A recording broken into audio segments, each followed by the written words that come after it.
Hello and welcome to DADE Academy. I'm really delighted to be back with you after a long absence on these various training videos, on Windows Server and so many others too.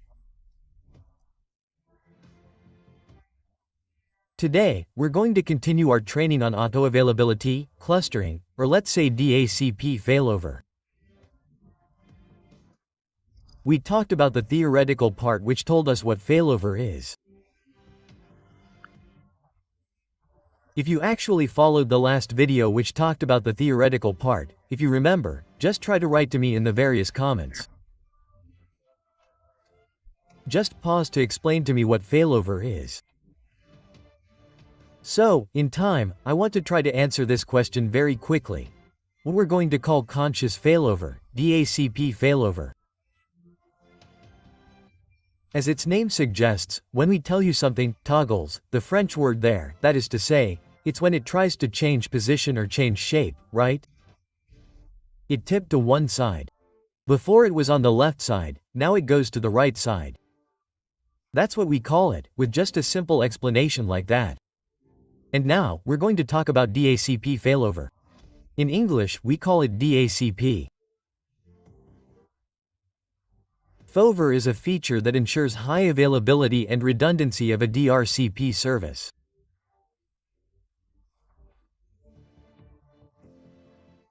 We talked about what high availability is. We made a video that talked about high availability between servers. When the car breaks down, the system administrator, you shouldn't have just one tire, but rather at least you should have two. This is what will allow you to travel serenely with complete peace of mind and confidence in what you're doing. Because if you put, for example, all your information on a single server and that server fails, you see what that does? It's problematic. Okay? IT isn't just about knowing how to configure, knowing how to type commands, but what is it? It's about having a sense of analysis, a sense of anticipation, knowing that what I'm doing here, is that sustainable? Is that what a good administrator is? That's what a good IT specialist is, okay. Now she says that she allows two DHCP servers to share the load and take over in the event of one of them failing. You see? When the main server fails, the other one takes over again. You see, this is what we used to call clustering here. We have a main server that's there and we have the second DHCP server that's also there. In the event of a failure, it can take over. This one can take over or they can share the load as well. Okay, we're just going to talk a little bit about how failover works because, well, we don't have to talk a little bit about the theory before doing this practice. So remember that there are two modes available. There's what we call a load balance mode, that is, load balancing, balancing the different loads so that only one server takes all the work and does all the work, and the other is there, absolutely nothing is needed. So the two servers assign IP addresses to the clients according to a defined distribution. 55 or 4560 or 3070. You see? But by default for this configuration, it's at 5050. We mean that for the two servers, the other will take 50, the other still takes 50. So this means that if one server goes down, the other continues to assign IP addresses. You saw that there is no what we call an interruption. There isn't one. There aren't any. Okay. So we say that it's not on hunting day that we train the dog. So we have to prepare for all that in time. And the other mode that we'll call the H standby mode, that is to say, active passive backup. What does that mean? It's one DHCP server is active and the other is on standby. It's there, it's as if it's sleeping. Okay. There you go. But the other one is there, it's awake and it's working. When it goes off, the other one wakes up, it says, okay, I'm here, I'll take over, okay. Yes, that's important. And so if the active server goes down, the backup server automatically takes over. And we've really talked about all of this theoretically. The advantages of high availability.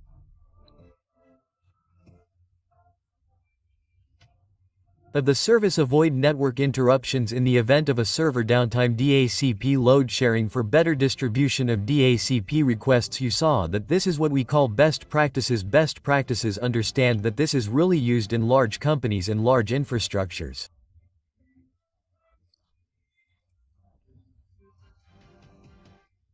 Well, with small companies, it's not at all easy for them to really do that. And there, we're going to see if this is what clustering is now. How are we going to do that? And here, in our case here, what do we have? We have two servers here. We have the main server that we have here with the IP address of 192 in S1.10 and the other server here that we have the secondary server because we said that at least at a minimum, we must have two servers. Okay. There, the secondary server will be 192,168. Okay. And there, we have a client on which we need to test where I installed Windows 10 to be able to do the different tests. I hope that with the little theory that is there, we have understood together what we want to do. Now, after finishing setting the scene, we will automatically return to our different servers that are there. That is to say that this is our main server that is there. Here what you are going to do on the server. You just have to install the DHCP functionality. You don't need to configure it. And here for me this is what all I had to do here. I did what? I tried to install and configure the DHCP by just doing the installations, creating a scope, and so on as we did that. So we already tried to do that on one of my videos and there I could even show you the process very quickly. It's the same thing too. And now we have finished and there again we have our client who is there and well sometimes he wants to take just a little bit of client steps. This is the second server that's here. Okay. So we have the second server. If you see that here, I just installed it, I didn't configure anything. And here, we still have a client, our client that's here, okay? And what are we going to do now? Here, we're now going to start configuring what we call failover. Failover, we'll just come here. Wait, we'll come here. We right-click on the while. We're configuring a failover. We're now configuring the failover. You're going to go through. Sainte and my machine has been a little slow lately. There you go. There you go. So we're going to talk to you about this. This is my thing, an introduction to failover. DHCP failover allows for available host. You're going to read this at home. I'm not here to read it to you, So what are we going to do? We're going to ask to take the partner server now. Okay. We're going to take the partner server and now we're going to add our server, our patient server. This is the machine, it's really slow right now. I'm having trouble even understanding. There you go. And then, what will it say? Here, we have to take the partner server now. Here, I'm going to do a browse. What am I going to do? Wait. My computer is very slow. There you go. And what I'm going to do, I'm going to try to create it here.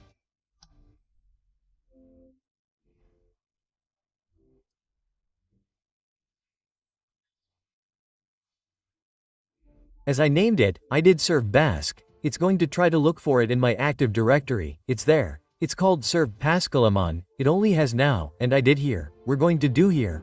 Okay. There you go, it sees that here.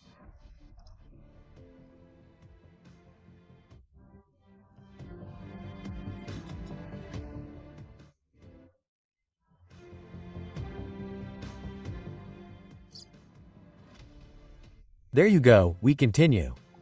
And there, it's perfect. Now we're here. Look, for example, if we were here, it took the failover server. We add a server. We just do next here. And there, what are you going to see? I explained all that. This is what we call load balancing here, the backup server. Here you saw that for example here it is either in V active passive. Okay, active up passive. Yes, that's what we're going to say. And here we for example here you see the maximum transmission time of the client. And there it is 1 hour. For example, when you take this, and your main server falls into P, it will stay. For example, this one, it will.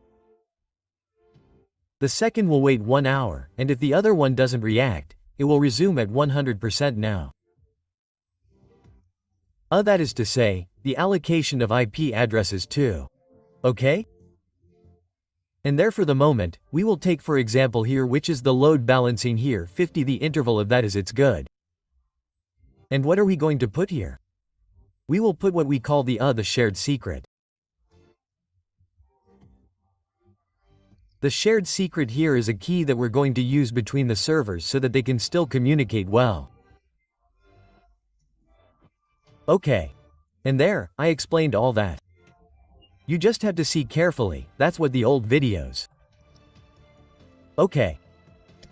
There you go. And there, what do? We do the following. And there, what are you going to see here? We're going to tell you that here, the local server 50%, the partner server 50%. Failover time interval, and so on, and we're done. We're going to see here, S puts everything successful here, that means everything is good. Everything is good. Okay. And there we tell you, look, it says adding servers, scopes on the partner server successful. Now it has added what we call a scope there. This scope is at its level. We'll see that here. Okay. And there, deactivation of scopes on the partner server. Creation of the failover configuration on the partner server successful. Creating the configuration on server H, and so on. Activating scopes on the partner server received from the failover configuration. My dear brothers, and there, what are we going to see here? And also, we come back, for example, here, we'll maybe just try, to refresh. You saw that when we refreshed, it came back here. An extent came here. And now, with this extent, what will we have? You saw, this is what we had configured, that's it. If we come back, for example, here, we have the IP address, the start IP address, the background address. We have a desktop machine there. That's it. It's on the client that has already been assigned, and the beautiful one here. You saw exactly.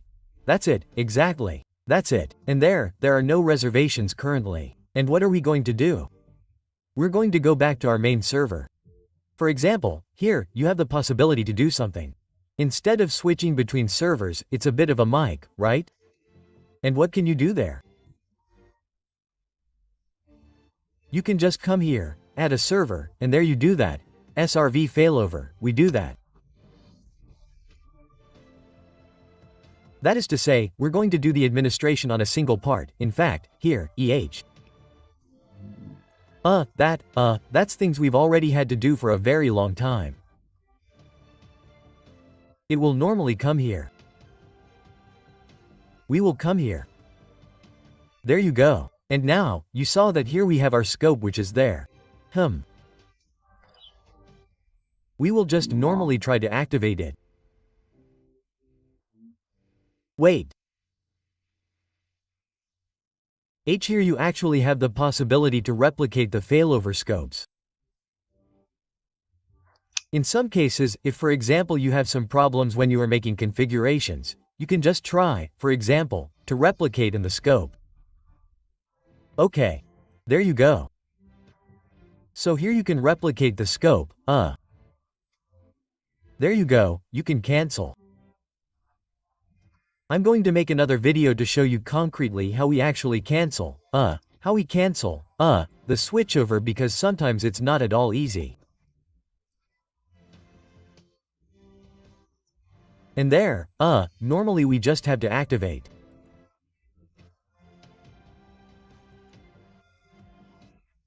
It should come in green normally, but when it holds what we're going to try to do for the moment. You saw that here we have our server, the one that's there. We're just going to try to currently see if we go back to the client part. I do that, I do cmd, and what do I want to do? ipconfig all, and what's there? It gives me 11, okay. With what? With the DHCP server here 1.10. Look, if I do that, I do cpn. Look again. I'm just going to double click, and there, when I come here, for example, here, you'll see that the server, here, main, that's it. And he gave it that again, that's what we're still seeing at this level. Everything is there. So, here, currently, it's the server that gave him the IP address. Okay, that's it. Well, I'm going to show you just to be really sure of what we're doing. Sorry, I told you that my machine is really slow, but actually, here it is. Here, it's 10. No, here it is, that's what the 10 is. This one is because it's 20. If I come back here, it's 20. Here it is, it's 20. Okay. And here, it's 10. And there, if we come back here, we tell you that the one that gave him the HCP server is 1.10. That's what we're going to do now. We're just going to try to, first of all, we're going to do something. We're going to do it like this. ipconfig, /release. There, that's what we're going to try to release the IP address that's there, that was granted by this worm. Okay. Normally, if we come back here again, if we come back here and refresh there, you see that now the server has no longer granted an IP address to any machine.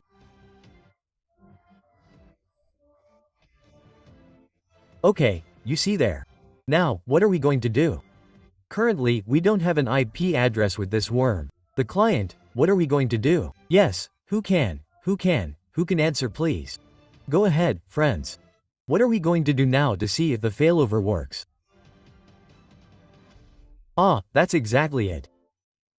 If you answered to say that, we have to simulate what we call a pan. We're going to simulate a pan. We're going to stop our server, we're going to stop it to see if it works. We're going to shut down our server. We're going to know about this outage. Trust doesn't exempt control. We have to check if it's working? There you go. So, our server there, it went down here. Normally, we should really wait. There you go. We're doing this. We're doing this. We should have, I don't know what if it's an update problem. If it's an update problem. What we're going to do now, we're going to come back here. We're going to do IPC comp with you.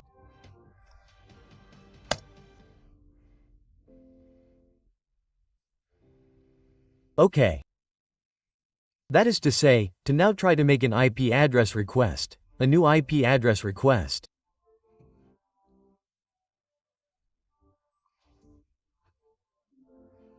Just what seems a little strange to me here, concretely, is that here at this level, it's still red in fact.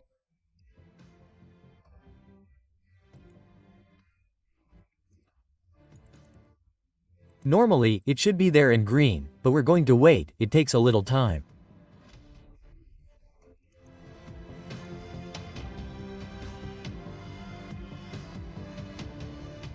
There you go. So here, you saw that now it's concretely activated. Sometimes it takes a little time to get the activate and deactivate option. You have to be patient over time. That's okay, that's going to come now. And we're going to go back to the client now. You saw that currently it hasn't provided an IP address. There, this one now we're just going to try to simulate the pan. We're stopping this server. The other one is there because we already had to activate all of that. You see that? What are we going to do now? We're just going to call back the command and we're going to do that. We're going to wait to see what it's going to do.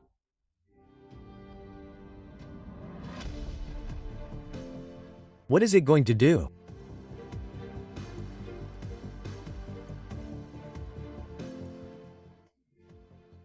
There, look here, it gave 1.15 to our client.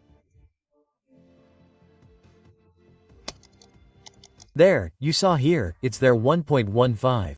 What are we going to do? We're going to close that.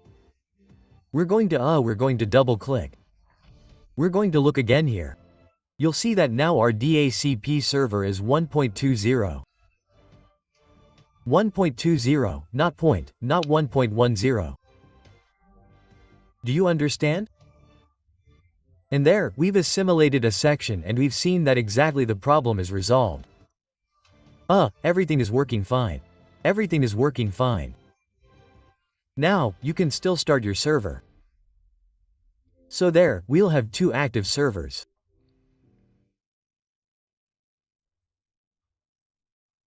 And there, remember very well that what I told you, you really must always try to give your computer a nomenclature because that's not good in fact.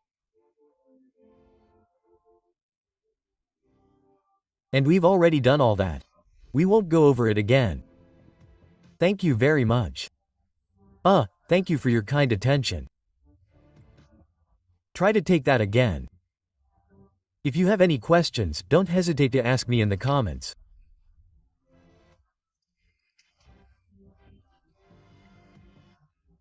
And there we see that everything is working very well and we say see you later, tomorrow maybe or when for a new video, it will depend if thank you anyway.